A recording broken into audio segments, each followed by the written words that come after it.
이 지금 윤석열 후보의 지지율 하락에 대해서 누군가를 책임져야 된다라는 건데 6개 본부장이 사실은 별로 핵심이 아닙니다. 핵심이 아닌데 사실은 김종인이 칼을 빼들면은 완전 다 날아가게 생겼거든요. 그러니까 먼저 가가지고 지금 6개 본부장 교체해야 된다라고. 이제 이게 시사특공대. 아주 정초부터 이 야당 상황 혼란스럽습니다. 어제 하루도 거의 뭐 한 몇 달치를 압축한 것 같은 시시각각 변하는 모습들이 있었는데 이 정신이 없으니까 우리 김준일 팩트체커 김준일 대표한테 정리를 부탁드려야겠습니다.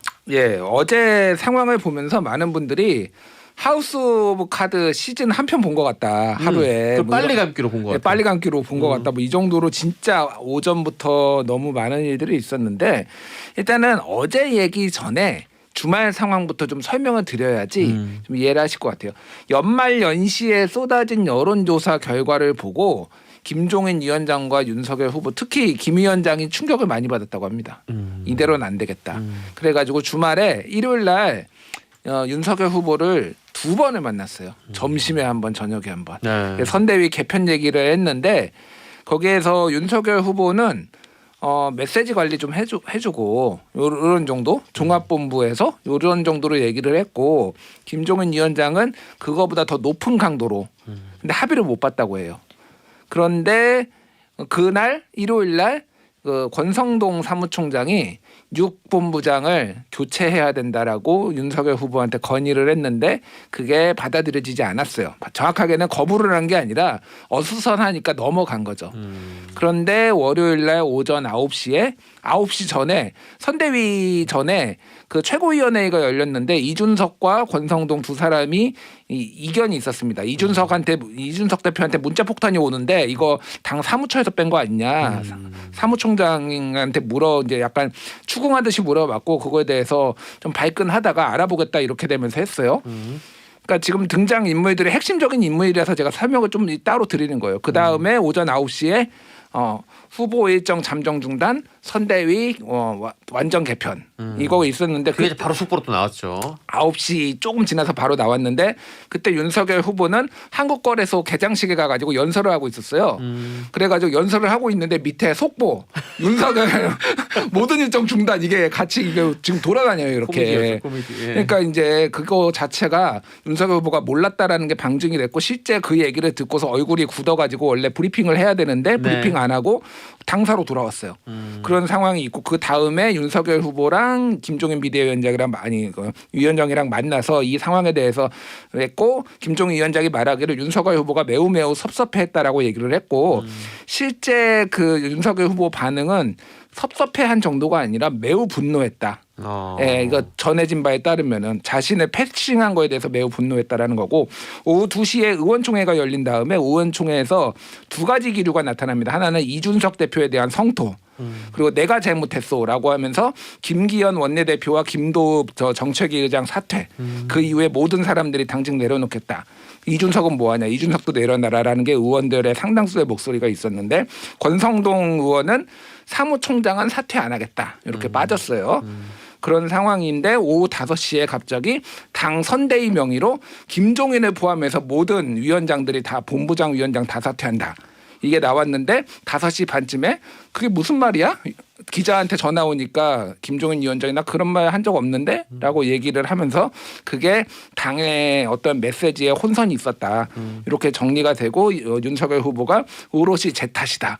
라고 얘기를 하고 지금 오늘 모든 일정 다 중단하고 지금 심사숙고에 들어갔다. 뭐 이런 상황이에요. 정신이 없습니다. 들어도 네. 여러분들 지금 뭔 소리야? 이거 뭐 어떻게 했다는 얘기하는데 일단 그 김종인 선대위원장 목소리를 한번 들어보고 박연미 기자 또 이야기를 들어보도록 하죠. 선대위를 갖다가 전면적으로 개편을 해가지고서 새롭게 출발해야 된다고 지금 얘기를 했습니다. 제가 후보 보고도 이렇게 얘기를 했어요. 그동안에 선거운동 과정을 갖다 겪어보면서 도저히 이렇게는 갈 수가 없다. 그래서 내가 당신의 비서실장 노릇을 선거 때까지 하겠다. 총괄 선대위원장이 아니라 비서실장의 노릇을 할 테니 후보도 태도를 바꿔서 우리가 해준 대로만 연기만 좀 해달라 이렇게 부탁을 했습니다. 국민의 정서에 반하는 선거운동을 해서는 절대로 선거는 이기지 못합니다. 내가 후보였으면 굉장히 불쾌했을 것 같아요. 특히 난 이 부분이 너무 싫어. 우리가 저 준비한 대로 연기만 좀 해달라. 어? 저같이 이렇게 진솔한 사람들은 이런 거 부분에서는 굉장히 정확합니다. 박유미 기자님. 네. 자, 이렇게 지금 전혀 수습이 안 된 상황이에요. 지금 그렇죠? 어떻게 보십니까? 저는 어제 김종인 위원장의 이 발언은 여러 가지로 해석할 여지가 있는데 가장 큰 건 처연한 고백이라고 봤어요. 처연한 고백. 기본만 해달라고 했는데 안 됐고 음. 실수만 하지 말아달라고 했는데 역시 안 됐고 시키는 대로만 했으면 좋겠다까지 온 거잖아요. 그 후보 본인의 경쟁력에 심각한 문제가 있다는 걸 고백하지 않을 수 없는 상황이었다. 그걸 수면 위로 드러내지 않고서는 이 후보를 가다듬을 수 없는 지경에 왔다는 고백으로 봤고 글쎄 한편으로는 잡음을 차단하면서 일견 충격 요법을 주고 싶었던 것 같기도 하고 네. 다른 한편으로는 솔직히 그런 생각도 들었습니다. 사상 초유의 후보 교체 사태를 우리가 보는 거 아닌가. 이 절박한 상황이 되면 속마음이 입 밖으로 크게 나오거든요. 네. 그래서 혹시 이분이 이제 더 이상 참을 만큼 참았다의 상황에서 반기를 든 게 아닌가 이런 생각도 해봤는데 여하간 지금 오늘 안에 어떻게든 수습을 해서 내일부터 활동을 해보겠다는 거잖아요. 그래서 어제 상황을 보면 후보 패싱이 중요한 상황이 아니다. 그러니까 후보의 심기를 맞춰줄 때가 아니다. 근데 이거를 아주 극단적으로 보여주는 여론조사 결과 같은 것들이 나오고 뭐죠? 있는데 윤석열, 안철수 단일화에 대한 가능성이 고조되고 있다고 보는 분들이 많아졌어요. 네네. 윤석열이 홀로 서기가 어렵다고 보니 근데 문제는 윤석열과 안철수가 단일화를 한다고 할 때 그 전까지는 누가 봐도 윤석열 중심으로 안철수가 내려놓는 방식의 단일화가 될 거라고 생각을 했잖아요. 흡수 정도로 생각했죠. 그 그런데 이제는 기류가 바뀌었습니다. 글로벌 리서치라는 곳이 여론조사를 해보니 안철수로 단일화하는 게 더 적합하다. 이렇게 답한 사람이 전체 응답자의 41.1%. 윤석열로 하는 게 적합하다. 30.6%였어요. 그 윤석열 후보나 국민의힘으로서는 정말 뜨악한 상황이 된 거고. 거죠. 김종인 그 위원장이 최근 들어서 안철수 후보에 대한 평가가 완전히 달라졌거든요. 그러니까 기존에는 상종도 못할 사람, 정신이 이상한 사람, 뭐 이렇게 얘기했는데. 그리고 야권을 위해서 본인이 해야 할 일이 여기 있는 건지 후선으로 물러나는 건지 본인이 알 것 이렇게 얘기를 하다가 충분히 기여할 수 있다는 쪽으로 바뀌었거든요. 그러니까 자세한 내용은 중앙여론조사심의위원회를 통해서 참고하실 수 있는데 이런 것들을 종합할 때 더 이상은 방치할 수 없다까지 와 있는 것으로 보입니다. 자, 아까 이 상황 정리를 쭉 해주셨는데 자, 우리 김준일 대표의 그런 평도 한번 들어보겠습니다. 이거 어떻게 보십니까? 일단 지금 핵심은 사실 권성동 의원이에요. 권성동. 지금 뭐 여의도에 뭐 우스갯소리로 이런 사람이 이런 얘기가 버티는 자가 범인이다. 누가 버티고 있느냐. 4명이 있어요. 핵심으로 지금 지목되는. 예, 그러니까 나가지 않은 누구냐면은 직을 던지지 않은 사람 김종인. 그리고 이준석은 대표 자리를 안 던졌죠. 네. 그리고 권성동은 본부장이었는데 본부장직은 내던졌지만 사무총장직 안 던졌어요. 그리고 마지막 한 명은 윤석열 후보직을 안 던졌죠. 이 4명이 핵심이에요. 지금 무슨 얘기냐면은 일요일 날 권성동 의원이 6개 본부장 사퇴를 얘기를 했잖아요. 이미 이 지금 윤석열 후보의 지지율 하락에 대해서 누군가를 책임져야 된다라는 건데 6개 본부장이 사실은 별로 핵심이 아닙니다. 조직도에서는 핵심이지만은 사실은 6개 본부장인 권성동 의원도 본인도 들어가 있어요. 거기에 들어가 있고 거기에 이준석도 들어가 있다가 빠졌고 원희룡 뭐 이미자 뭐 이런 부분들이 있어요. 핵심이 아닌데 사실은 김종인이 칼을 빼들면은 완전 다 날아가게 생겼거든요. 그러니까 먼저 가가지고 지금 6개 본부장 교체해야 된다라고 이준석 대표도 밖에서 계속 지금 사람 바꿔야 된다 얘기하고 있잖아요. 네. 그 명분을 주지 않기 위해서 던졌다라는 게 이제 해석들이에요. 그러니까 한마디로 얘기를 하면은 그래서 이 갈등이 지금 아직 해소가 안 됐어요. 지금도. 그리고 저녁에 김종인 위원장까지 포함해서 했다라는 게 이양수 대변인이 발표를 했는데 그게 책임 있는 관계자한테 들었다는 거거든. 윤채관이에요. 윤핵관 이상의 윤채관. 그게 누구냐? 모든 손가락은 다 지금 권성동 의원을 가리키고 있습니다. 네. 그래서 김종인도 이 기회에 같이 사퇴시켜야 되겠다라고 정치적인 뭐 승부수를 던진 거 아니냐. 지금 그런 얘기까지 나오고 있어요. 지금. 그래서 와. 하태경 의원이 그 관계자 지금 찾아가지고 징계해야 된다. 이런 얘기까지 지금 나오고 있어요. 그래서 어쨌든 모든 손가락은 요 4명에서 지금 다 풀어야 돼요. 결국은. 예. 예전에 고 이건희 삼성전자 회장이 그런 얘기를 해서 화제가 됐어. 90년대 말로 기억하는데 아내와 자식 빼고 다 바꿔라라고 했는데 지금 보니까 후보 빼고 다 바꿔라 목소리가 있더니 후보도 바꾸면 안 돼? 라는 목소리도 있는 것 같고. 이거 실제로 어떻게 후보 됩니까? 교체론이 꽤 비등해져 있는 상황이죠. 그러니까 여론조사 결과를 보면 누구 탓이냐, 이 상황 이거 대체 누구 때문이냐라고 물었을 때 당심에서는 이준석을 지목하는 손가락이 더 많고 네. 당심을 떠나서 밖에 일반적인 여론으로는 그래도 후보가 제일 탓이 크다 이렇게 이야기하는 사람들이 많지만 여하간 후보 교체론이 말도 안 되는 소리라고 했다가 비등해진 건 사실이거든요. 자, 박연미 기자님. 지금 만약 박연미 기자님을 네. 국민의힘에서 비상대책